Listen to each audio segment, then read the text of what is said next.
Foram 6 meses de trabalho, quase 600 páginas de relatório final, mais de 100 recomendações. Mas nenhum desses números é maior do que o rombo nas contas públicas que gerou a crise fiscal do Estado, 159 bilhões de reais. Para entender como o Rio chegou nessa situação, meu convidado de hoje no Alerj Entrevista é o deputado Luiz Paulo, presidente da CPI da crise fiscal no Estado. Deputado, muito obrigado pela sua presença aqui no Alerj Entrevista. Deputado, é impossível começar esse programa sem a gente falar desse número, 159 bilhões de reais. Como é que a CPI chegou a esse montante, deputado? Olha, isso é somente o tamanho do que nós chamamos de dívida consolidada líquida do Estado. É o que o Rio de Janeiro deve à União, que é a avalista de todos os empréstimos internacionais, como também dos empréstimos à Caixa Econômica e ao Banco do Brasil, e também com outros empréstimos que o próprio Estado tomou e tem que pagar. Se a gente imaginar que um orçamento do Estado para 2020 não vai oscilar em torno de 70 bilhões para todos os poderes, né? Você vê que o tamanho da dívida consolidada líquida são 2 orçamentos do Estado, né? O que por si só já mostra como os governos sucessivos, principalmente, mas não só na última década, foi totalmente irresponsável, contraindo empréstimos muito acima da sua capacidade de pagamento e burlando as legislações que definem capacidade de pagamento, com declarações de receita corrente líquida feita de formas a esconder o verdadeiro tamanho da receita corrente líquida, que era muito menor da que era sempre declarada. Deputado, essa é uma característica do senhor. Toda vez que o senhor preside uma CPI aqui na casa, o senhor busca mais do que apontar possíveis culpados, né, dos problemas. O senhor tenta buscar fazer um diagnóstico preciso da situação e apontar possíveis soluções, né, deputado? Nesse caso, foram mais de 14 reuniões para ouvir testemunhas, para poder formar essa convicção da CPI, né, deputado? Sim, nós procuramos, né? A gente chamou essa CPI de crise fiscal, mas da crise fiscal com foco na receita, na falta de receita, né? E a gente verifica que essa crise fiscal, ela teve início no segundo semestre de 2014, tá? Quando o preço do barril do petróleo começou a cair fortemente. Nós tivemos preço do barril de petróleo, chegou a bater $120 o barril. E em 2015 e 2016 chegou a cair para, né? Chegou a bater 30 em determinados momentos, $30 o barril. Então, evidentemente, um dos motivos é a crise fiscal derivada do preço do barril do petróleo e de uma certa estabilidade do dólar, né? Porque também influencia. Mas é só um dos vetores, e não como o governo passado ficava alardeando. O segundo grande problema da crise foi esse endividamento louco, que o governo passado incrementou de uma forma voluptuosa para ter mais recursos para investir, né? Investir em áreas que foram orientadas pelas empreiteiras, em contratos superfaturados, como a linha 4 do metrô, entre tantos e tantos outros. Como a questão também dos grandes eventos, né, deputados? Porque muitos desses empréstimos foram para financiar questões da Copa do Mundo e das Olimpíadas. Sempre sob o pretexto, né, de Olimpíada, Copa do Mundo, etc. Mas atrás disso tudo estava, né, a corrupção arraigada que se estruturou. Uma corrupção instituída por uma plutocracia corrupta, né? Que é uma aliança entre algumas elites políticas com outras elites empresariais para depenar o erário. Então, o segundo vetor, dessa crise. Segundo, não, terceiro. Primeiro, barril de petróleo. Segundo, endividamento brutal. O terceiro, a corrupção. E aí associa-se isso também à crise geral da economia, onde o produto interno bruto desaba a partir do segundo semestre de 2014 e está até hoje assim, né? O ano passado, 2018, o nosso produto interno bruto foi 1,2, já foi negativo nos anos anteriores. A economia desaba como um todo, a economia desabando como um todo, você diminui a receita do ICMS. Além do mais, você passa a ter que pagar o serviço da dívida à União com valores altíssimos. O Estado não tinha mais como pagar. As contas do Estado eram bloqueadas para tirar o dinheiro para pagar o serviço da dívida. Passa-se a não ter mais dinheiro para pagar o funcionalismo público. E aí, o desastre total. Associado a isso, o que aconteceu aqui também acontece com o país. E um Estado não se desenvolve sem o país desenvolver-se, né?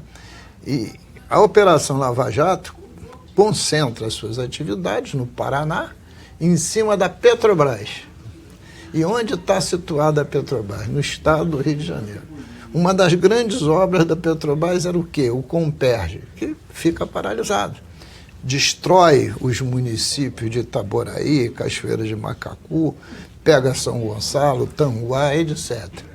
A Petrobras, fulcro dessa corrupção, né, deslavada, entra numa crise imensa e, por via de consequência, com essa crise imensa, a atividade da Petrobras diminui e outros municípios entram também no buraco, como Macaé, como Campos, etc. Voltamos à questão do petróleo, né, deputado? Se deixa de produzir, se deixa de vender, diminui a arrecadação. A arrecadação do royalties da participação. Mas tem uma outra coisa que pouca gente diz, mas está lá no relatório, que foi assim, uma atitude muito ruim do governo federal, do governo Lula, mas em especial do governo Dilma, que foi deixar de ter feito os leilões para as concessões. Na hora que deixa de fazer esses leilões, você não tem áreas novas para empresas novas, né? Então, evidentemente, você cai o volume de investimentos, caindo o volume de investimentos, você cai a geração de emprego e aumento de arrecadação da produtividade de óleo e gás. Então, isso tudo e muito mais coisa foi a bomba que estourou, né, e fez com que o Estado do Rio de Janeiro vivesse a situação mais crítica de todos os tempos. Que foi, teve um alento de suspender a crise, que foi o regime de recuperação fiscal, né? Porque com o regime de recuperação fiscal, o ganho que o Estado teve foi deixar de pagar o serviço da dívida. E com isso também suspendeu os arrestos que resultaram lá atrás em deixar de pagar os servidores, por exemplo. E suspendendo o pagamento da dívida, por via de consequência, não tem mais arresto porque está suspenso, né? Então, o Estado adiou o ano de quebrar. Adiou para 2023. Deputada, a gente vai voltar nesse assunto no próximo bloco. Eu queria que a gente falasse um pouquinho mais agora de uma outra questão que também está lá no relatório, que também ajudou a contribuir com o Rio deixar de arrecadar um pouco, que é a história da Lei Candir, né, deputado? Queria que você explicasse um pouquinho para a gente sobre a Lei Candir e os resultados que o Rio enfrentou com essa lei. Olha, a Lei Candir é uma lei antiga, é uma lei de 96. E chama-se Lei Candir porque foi o deputado federal que estruturou essa lei. Essa lei fazia sentido em 96. Por quê? A balança de pagamento do Brasil, você importava muito mais e exportava muito menos. Então, quando a importação é maior que a exportação, você tem um rombo nas contas da União. E a União resolveu incentivar as exportações via essa Lei Candir, né? E em cima de um tributo que são dos estados, que é o ICMS. Então, ali escreveu que os produtos primários e semi-manufaturados seriam isentos de cobrança de ICMS. Mas que a União iria fazer uma compensação dessas perdas. E ela funcionou. Tanto é que os países, os estados do Centro-Oeste, começaram a exportar carne, que não é produto primário, mas é semi-manufaturado, porque o boi não é exportado em pé, né? Depois do corte, exportar frango, exportar soja, exportar minério. Diversos estados cresceram com essas exportações. E o nosso Rio de Janeiro, basicamente, ele exporta um produto primário, que é petróleo. Então nós passamos a exportar o petróleo, cada vez estamos exportando mais, principalmente por causa do pré-sal, petróleo de boa qualidade, né? E aí nós somos duplamente punidos. Por quê? Porque a gente não tem nem o ICMS da exportação do petróleo, mas a Constituição diz que somente o petróleo e energia não são tributados na origem, são tributados no destino. Então nós perdemos duas vezes. Perdemos no petróleo que exportamos, pela Lei Candir, e perdemos no petróleo que produzimos, que é tributado no destino, em quem compra, não em quem vende. E aí, se você somar as compensações de perdas com a Lei Candir, desde o ano de 97, quando ela começou a vigorar, até os tempos atuais, a União estaria nos devendo algo como 50 bilhões de reais. Né?